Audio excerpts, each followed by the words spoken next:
Então a Melissa teve uma parada cardiorrespiratória, né? O que resultou em muitas apneias depois. Na UTI, a Cecília teve algumas apneias também. A Melissa nasceu com 1,575 e a Cecília com 1,670. Elas nasceram com um pezinho bem baixo, precisaram ficar na UTI. Foram 25 dias de UTI, né?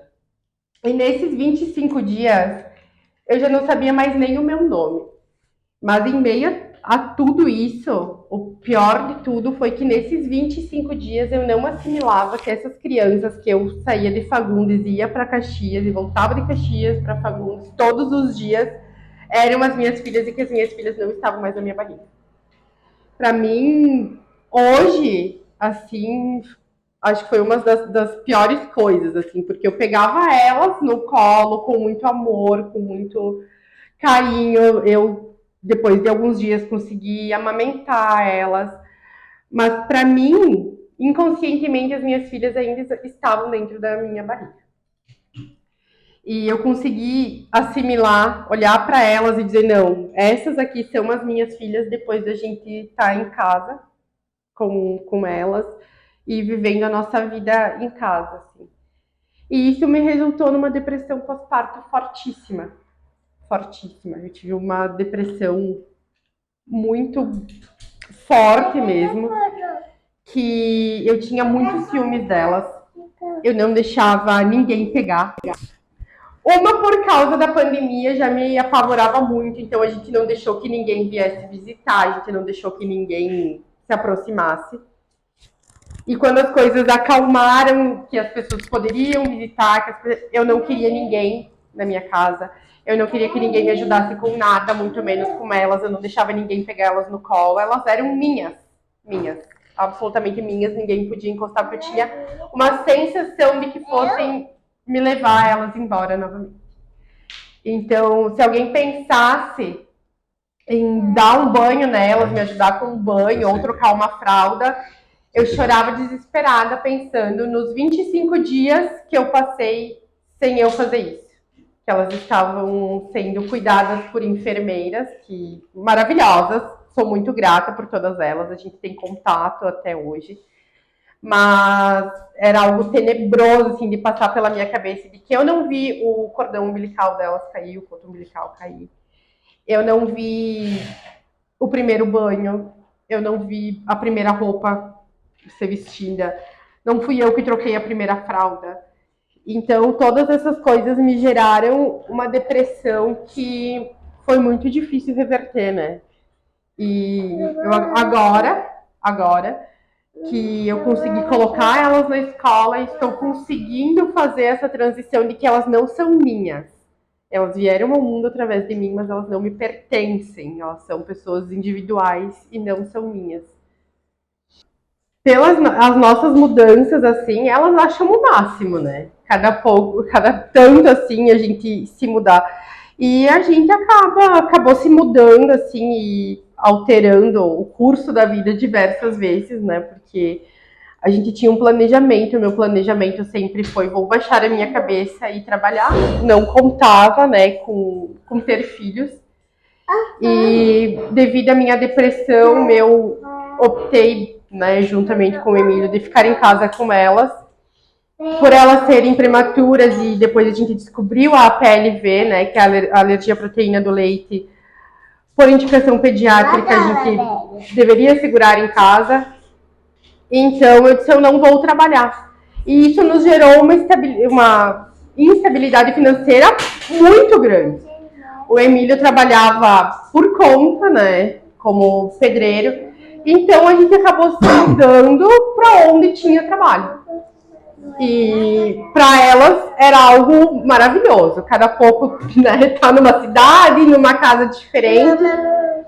Mas para mim, eu como mãe, eu senti uma insegurança enorme de pensar que elas poderiam ser traumatizadas. Até hoje eu sou assim, tudo eu penso, eu vou traumatizar minhas filhas, eu vou traumatizar minhas filhas, vai dar tudo errado, eu sou uma péssima mãe. Mas hoje, assim, a gente tem nos encontrado, né? Com elas indo para a escola, eu trabalhando, o Emílio trabalhando.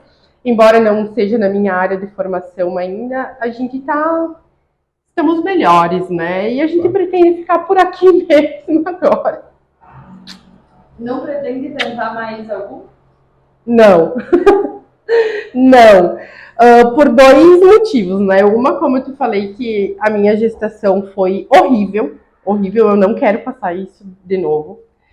Se fosse assim de pensar em ter outra criança, seria por um processo de adoção, porque uma gestação não quero passar.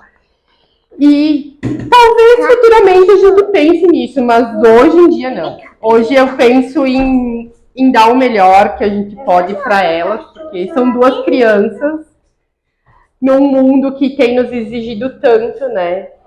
E eu acho que hoje em dia a gente tem uma visão muito diferente de educação, né? Porque no nosso tempo já foi muito diferente a criação, antigamente, então você tinha muitos mais filhos, porque os filhos se criavam, né? E hoje a gente tem outra visão, a gente já tem a visão de uma educação respeitosa, uma educação com atenção, um olhar bem diferente para essas crianças, que é o que a gente busca fazer com elas. A gente busca dar atenção e cuidar, priorizar, né, a vida delas, a saúde mental delas. E isso dá muito trabalho. Criar um filho dá muito trabalho. Imagina duas, né? Duas ainda. Tu te imagina, agora que tu tem elas, tu te imagina sem elas, tu tem uma ideia de como é que seria a tua vida se elas não tivessem vindo? Não. Elas vieram, embora a gente não soubesse, não esperava, elas vieram no momento certo. E ontem ainda numa conversa com a Dinda delas, eu falei, elas me salvam todos os dias. Eu vivo por elas, nós dois, né? A gente vive para ver o sorriso delas. A nossa vida é em torno delas, a gente muda tudo se for preciso pro bem delas. E eu não sei, eu acho que eu nem estaria mais aqui se não fosse por elas, se não fosse por esses anjinhos estar aqui com a mãe, né, meus amores? Né? Nani, conta pra gente então a tua história de maternidade. Começamos com que eu sempre tive o sonho de ser mãe, mas já tinha me convencido de que isso seria uma coisa que não ia acontecer na minha vida, né? Sempre tive o sonho, assim, desde criança, em ter gêmeos e era meu sonho mesmo. Então eu descobri um problema no útero que eu bem nem sei te explicar exatamente o que era. Eu sei que não poderia gerar filhos porque o meu útero não teria uma sustentação para segurar. E então, né, eu e o Emílio nos reencontramos na vida e a partir disso eu descobri que estava gerando uma vida, né? Foi um susto quando a gente descobriu, porque eu fiquei assim, será que isso vai ir para frente? Foi a primeira coisa que eu pensei. O primeiro momento foi um susto muito grande de me apegar a isso e o feto não conseguir ir para frente, eu acabar perdendo. Mas muito feliz também por estar gerando uma vida e a gente resolveu então que a gente ia viver o máximo que Deus nos permitisse disso. Aí estava trabalhando, né? Não lembro exatamente que dia da semana foi. Eu comecei a passar muito mal. Eu tinha bastante dores assim na barriga. Eu comecei a passar muito mal mesmo. E foi numa terça-feira. E aí eu liguei para ele porque eu estava tendo um pouco de sangramento e eu tinha muita dor que eu não conseguia me movimentar do colchão, assim. Tava deitada num colchão no chão da sala e não conseguia levantar dali. Eu achei que eu tava perdendo. Então eu só disse pra ele, vem e me leva pro hospital, porque eu acho que eu tô perdendo o bebê. Mas em nenhum momento também a gente falava a respeito de um bebê, né? A gente falava o nenê ou os nenês. A gente sempre falava assim, parece que a gente já sentia que tinha algo a mais.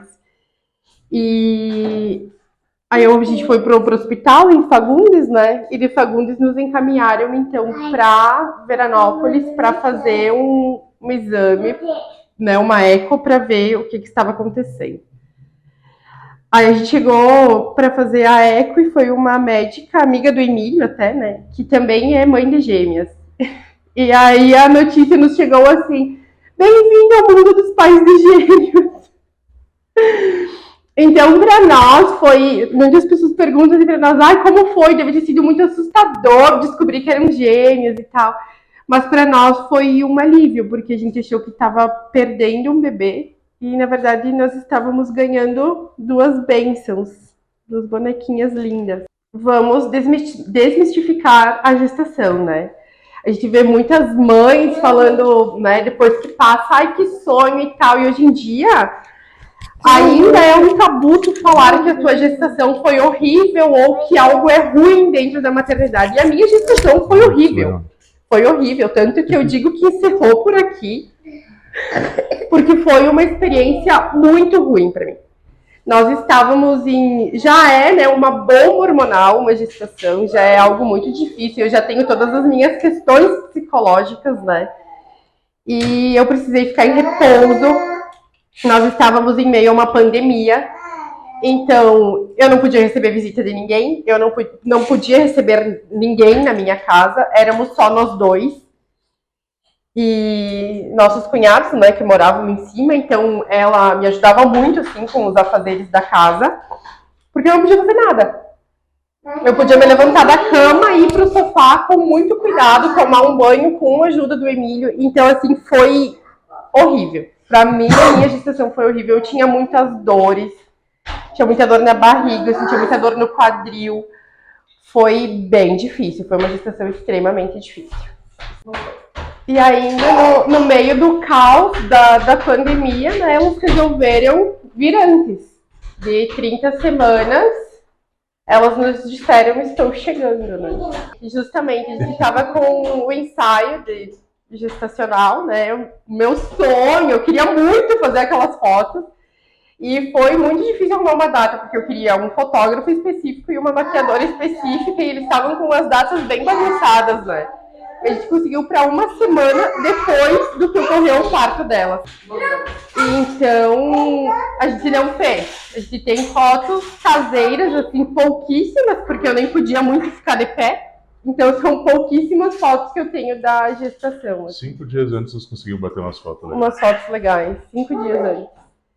E no dia do parto, eu estava bem desconfortável. Eu passei a tarde na minha cunhada porque não estava me sentindo bem. Antes disso, no almoço, eu me esqueci completamente de como que se cozinhava chuchu. Eu queria comer arroz, ovo frito e chuchu, botei um chuchu inteiro na panela. O Emílio chegou em casa e estava chorando desesperada porque eu tinha esquecido como se cozinhava um chuchu. E essa informação é importante que a gente ficou sem jantar. O Emílio me falou, de noite eu preparo o chuchu, a gente come e tal, né? E ele chegou em casa e foi preparar a janta e eu fiquei deitada no quarto. Quando ele veio me dizer que a janta estava pronta, eu fui pro banheiro e estava com um sangramento. E aí eu falei assim pra ele, pega rápido a bolsa das crianças que já estava pronta, que embora eu não aceitasse, né, algo em mim, um pouquinho do meu juízo me disse para deixar tudo pronto mais cedo. E vamos para o hospital. Mas em momento algum eu pensei que elas estariam para chegar. Então a gente foi para o hospital e a minha médica falou, né, ó, tá com 4 centímetros de dilatação. Eu vou tentar conseguir uma UTI. Só um pouquinho, ó. Por favor. Vou tentar conseguir um hospital que tenha vaga de UTI para elas e tu vai para lá até a hora de ganhar. E eu olhei para ela e falei exatamente assim, não, mas eu posso esperar em casa, são só 4 centímetros de dilatação, isso vai até os 9 meses, tá extremamente tranquilo, assim. Ainda bem que ela não deu muita importância porque eu falei, né, porque ela já sabia do meu negacionismo a respeito delas virem prematuras.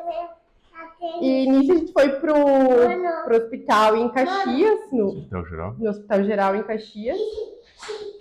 E a gente eu fiquei 23 horas, né, em trabalho de parto. Foi.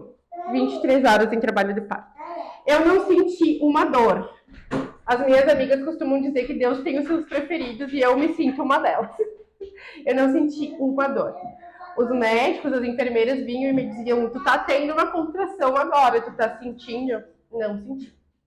Tive 9 centímetros de dilatação e eles optaram por fazer cesárea porque tinham medo da Cecília, que estava em cima, não conseguir se empurrar. A Melissa já estava saindo e aí eles tinham medo que a Cecília não tivesse força suficiente para se empurrar, então eles fizessem um parto normal e tivesse que fazer uma cesárea. Então a opção foi pelas duas nascerem de cesárea. E foi muito difícil esse pós-parto, porque eu nem tive tempo de assimilar o que estava acontecendo.